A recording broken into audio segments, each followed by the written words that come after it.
41 41, ठीक है। तो अब उसी तरीके से अब इसमें जो अलग अलग हरफ हैं, अलग अलग हरफ क्या कहते हैं, क्या कहते हैं उसको? मुफरदात। ये अलग है, अलिफ अलग है, बा अलग है, ये अलग अलग है, मुफरद है। उसी तरीके से कहीं अलिफ के साथ बा के साथ क्या मिल जाएगा, तो उसको क्या कहेंगे हम? मुरक्कब मिला हुआ, ठीक है। तो ये क्या है? मुफरद हुरूफ है। और इसको उर्दू में क्या कहते हैं? हुरूफे तहज्जी। क्या बोलते हैं? और हुरूफे हिजा। क्या बोलते हैं? हुरूफे तहज्जी और हुरूफे हिजा के बयान में, ठीक है ना। तो हुरूफे तहज्जी बोलेंगे, क्या बोलते हैं? तो उर्दू में हुरूफे तहज्जी या हुरूफे हिजा कितने हैं? 41। कितने हैं? 41। तो आप याद रखेंगे। तो अब इन्हीं हरफ से पूरी उर्दू की किताब लिखी जाएगी। जहां भी आप उर्दू पढ़ेंगे तो अलिफ भी आएगा, बा भी आएगा, पा भी आएगा। तो पा के नीचे क्या क्या है इसकी पहचान? पा के नीचे 3 नुक्ता। उसी तरीके से ता की पहचान क्या है?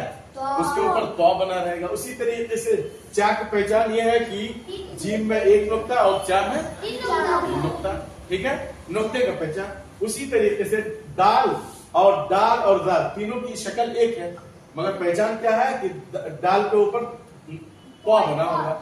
उसी तरीके से रा, रा, जा और जा, ये चारों की कितनी शक्लें हैं? एक ही शक्ल है, एक ही जैसा है ना। तो रा के ऊपर कुछ नहीं, रा के ऊपर छोटा सा पौ बना हुआ है, जा के ऊपर 1 नुक्ता, और जो बड़ा जा है उसके ऊपर क्या नुक्ता है? 3 नुक्ता है। उसी तरीके से गाफ और काफ में क्या फर्क है? गाफ के ऊपर क्या है? एक लकीर है। तो अब आप जब पढ़ेंगे तो इसको क्या बताएं हम? हुरूफे क्या बोलते हैं?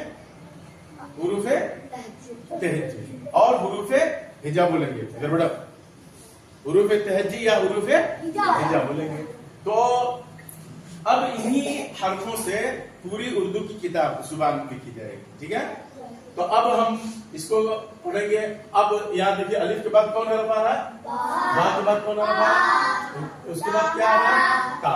तो इसीलिए क्या बोलेंगे हम? हुरूफ बा तरतीब। ये तरतीब से है। क्या अलिफ के बाद बा आना चाहिए तो बा है, ता के बाद पा आना चाहिए तो पा है, पा के बाद ता आना चाहिए तो ता है, तरतीब है। और कहीं क्या हो जाएगा? पहले बा आएगा, फिर उसके बाद ता आ जाएगा, कहीं सा आ जाएगा, कहीं जीम आ जाएगा।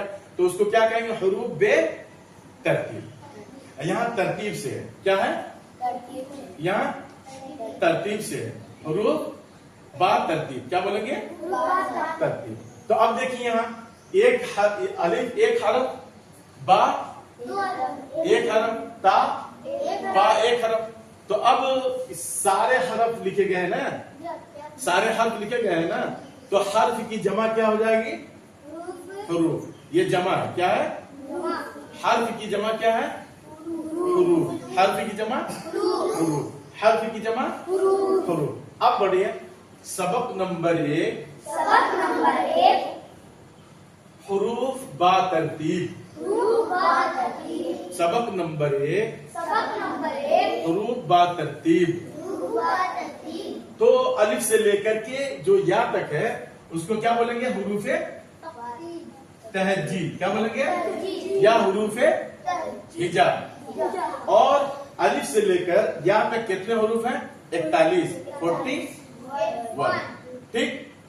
अब ये हुरूफ क्या था? जमा या वाहिद? जमा। और इसकी वाहिद क्या होगी? हर्फ। क्या हो जाएंगे? हर्फ। क्या हो जाएगा? हर्फ की जमा क्या है? हुरूफ। तो ये तरतीब से है। अलिफ के बाद बा है, बा के बाद पा है, पा के बाद ता है। तो उसको क्या कहेंगे? बा तरतीब। और जो क्या है, कहीं अलिफ होगा, कहीं बा होगा, कहीं सा होगा, तो उसको क्या कहेंगे? बेतरतीब। ठीक है ना, बेतरतीब। तो अब इसका नाम, पूरे का नाम क्या हो जाएगा? हुरूफे तहज्जी। ठीक है। हुरूफे तहज्जी कितने हैं? 41। उर्दू में कितने हैं? 41। और इंग्लिश में कितने हैं? 26 26। और अरबी में कितने हैं? 30 तो अब पढ़िए। अलिफ, अलिफ बा, बा पा, बा ता, ता ता, ता ता, सा जीम, जी चा, जा आ, हा का, हा दाल, दाल दाल, दाल दाल, जाल रा, रा ला, जा, जा जा, सीन, शीन शीन। शीन अब इन दो सीन के अंदर फर्क क्या है? ऊपर तीन नंबर बड़ी शीन के ऊपर क्या है? तीन नंबर सॉद, स्वाद ضاد، स्वाद طاء، ظا، عين، عين غين، غين فا، فا قاف، كاف، قاف كاف، قاف لام، لام ميم، ميم نون، نون واو، واو ہا، हा ہا۔ تو دیکھیے یہ ہا ہے، ٹھیک ہے؟ اس کو کون ہا بولیں گے؟ جو چشمی والا۔ ہا، لام الف، حمزہ، حمزہ، یا، ٹھیک ہے؟ تو اب الف سے لے کر کے یا تک جو یاد کر لیں گے تو سبق بڑھ جائے گا۔ اور